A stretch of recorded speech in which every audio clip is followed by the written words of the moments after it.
You wake up to sound before you open your eyes. Shouting. Voices colliding, overlapping, tearing into each other.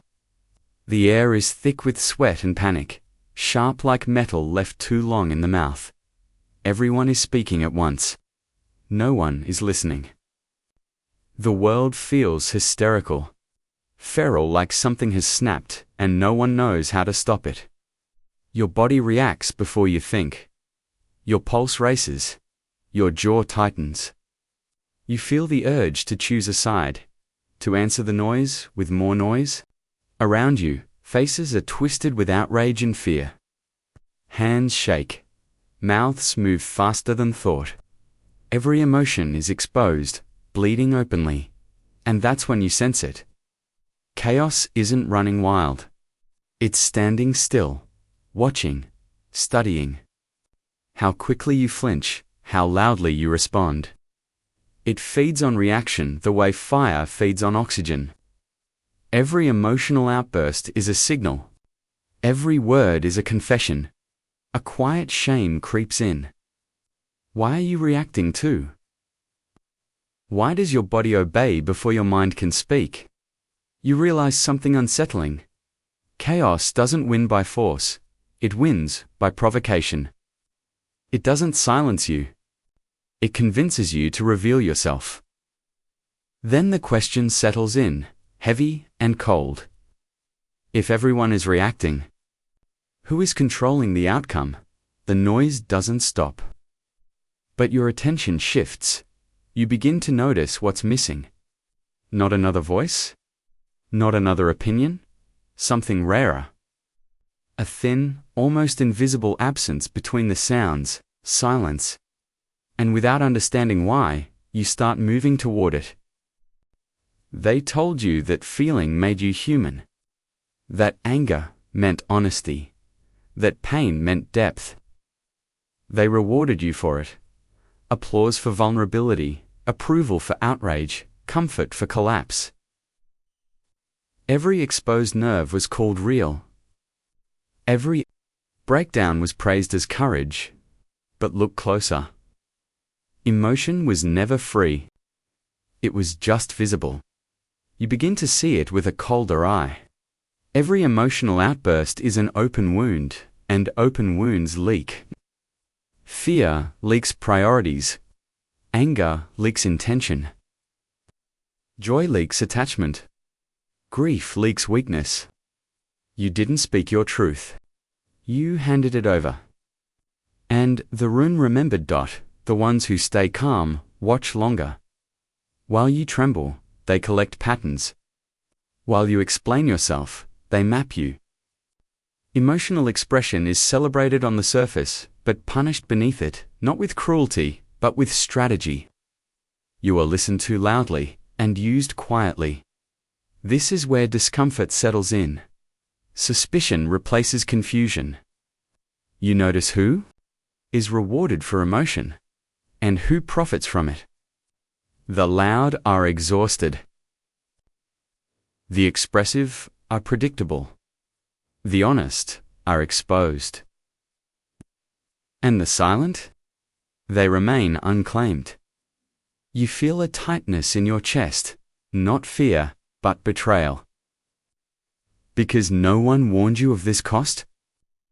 No one mentioned that feeling freely is a luxury, paid for by someone else. The people who taught you to be emotional, to let it out, to never hold back. They were never the ones losing control. They were watching. And now you wonder who else has been watching you bleed. Chaos is not madness. That is the final insult. It allows you to believe it behaves like a system, cold, adaptive, intelligent.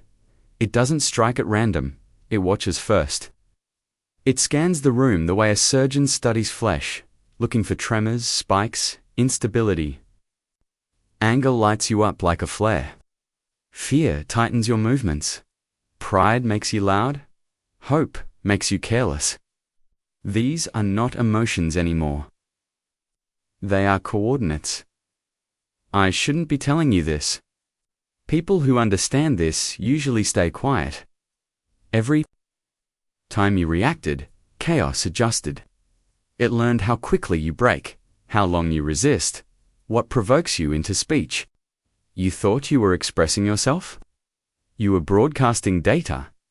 That's why the same situations keep finding you. That's why certain conversations always end the same way. You were never unlucky. You were legible. The horror sharpens. When you realize how often you've been read, without knowing it, employers, crowds, institutions, even people who claimed to love you, they didn't need to know you deeply. They just needed to watch how you reacted under pressure. Emotional. People are efficient resources, predictable, manipulable. Exhaustible. Paranoia creeps in, not the wild kind, but the precise kind. The kind that notices patterns. You start to see it everywhere. Who speaks first? Who waits? Who reveals themselves early? Who survives the longest? And then you notice something else. In every chaotic room, there is someone who remains untouched. Someone whose face gives nothing away. No spikes. No leaks. No signal. Chaos passes over them. Because it can't read silence. It doesn't happen in a moment of strength. It happens in exhaustion. One day, the noise reaches you again, the same shouting, the same accusations, the same emotional demands. But something in you no longer rises to meet it. Not because you are calm, not because you are healed, but because you are empty of blood to give. You stop reacting. And the world doesn't notice at first. The room is still screaming. Faces strain. Voices crack. Everyone is performing their urgency. And there you are still, watching, breathing slowly, feeling almost nothing. The absence is frightening. A cold spreads through your chest where rage used to live. Where fear once tightened its grip, there is only distance. This is not detachment. This is adaptation. Silence becomes your second skin. You learn that not responding is not surrender, it is refusal. Refusal to leak. Refusal to be read. Refusal to feed what has already consumed you too many times. You begin to see patterns without drowning in them. You observe without confessing yourself. This is the moment you cross over. From prey to witness. From exposed to unreadable. But even as the noise loses its power over you, something else begins to fade. The warmth of belonging. The ease of connection. The comfort of being understood. Silence protects you. And it isolates you. Silence does not go unnoticed for long. It is not ignored, it is interpreted. They begin to look at you differently. Your calm unsettles them. Your restraint feels like judgment. In a world addicted to emotional display, refusal is seen as cruelty. You are cold, distant, arrogant. As if not reacting is an insult. As if your stillness exposes something they don't want to see in themselves. This is the hypocrisy you were never meant to name. They demand performance, tears on command, outraged at the right moments, visible pain as proof of loyalty. But when you master control, when you withhold what they freely spill, you become dangerous. Emotional chaos is tolerated. Emotional discipline is feared. The exile is quiet. Invitations stop arriving. Conversations become shallow, cautious. People test you with provocations, hoping to extract a reaction, any reaction. When they fail, suspicion grows. They can't read you, so they invent stories. Monsters are easier to explain than mirrors. The horror here is not violence. It is absence. You are present, yet slowly removed. Surviving chaos has changed you into something unfamiliar, even to yourself, and in the stillness that follows, a question begins to echo. Is this method protecting your soul, or slowly erasing it? There is a line you must see, even if no one names it for you. Silence is not the absence of feeling. It is the containment of it. A vessel, not a void. When that line is crossed, control rots into cruelty. You begin to move differently now, slower, quieter. You listen far longer than you speak. You'll let pauses stretch until others fill them with truth. You'll delay reaction, not to deceive, but to see. People reveal themselves when they believe you are empty. They confess into the space you leave untouched. This feels like power, and it is. But power is always double-edged. You feel it in the way rooms shift when you remain still. In how chaos hesitates, uncertain where to strike. The ritual is simple. Observe, absorb, decide, never bleed, never rush, never announce. Yet, something darker stirs beneath this discipline. Detachment can become superiority. Restraint can harden into contempt. When you stop feeling others, you begin to see them as mechanisms instead of lives. This is the danger no one warns you about. Control without reflection does not make you wise. It makes you efficient. And efficiency, without conscience, is how monsters are born quietly, politely, convinced they are justified. The silence you wield can protect you, or it can hollow you out. After the mastery comes the quiet, not the peaceful kind, the empty kind.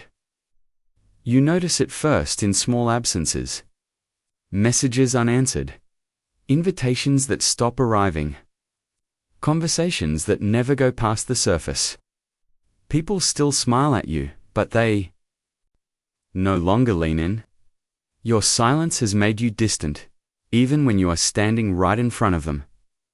You are no longer consumed by chaos. But neither are you held by anyone. Relationships thin under the weight of restraint. Connection demands exposure, and you have learned too well what exposure costs. So you give less. You reveal almost nothing. The world begins to feel like glass, visible, untouchable. There is sadness here, not fear. A slow ache that settles behind the ribs. You watch others laugh, argue, collapse into each other emotionally, and for a moment, you miss it.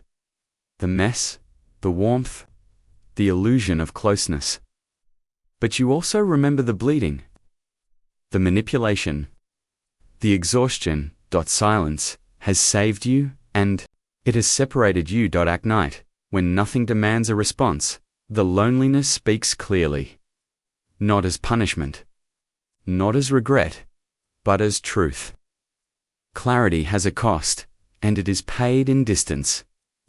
You were never meant to stand this far from the crowd without feeling the cold.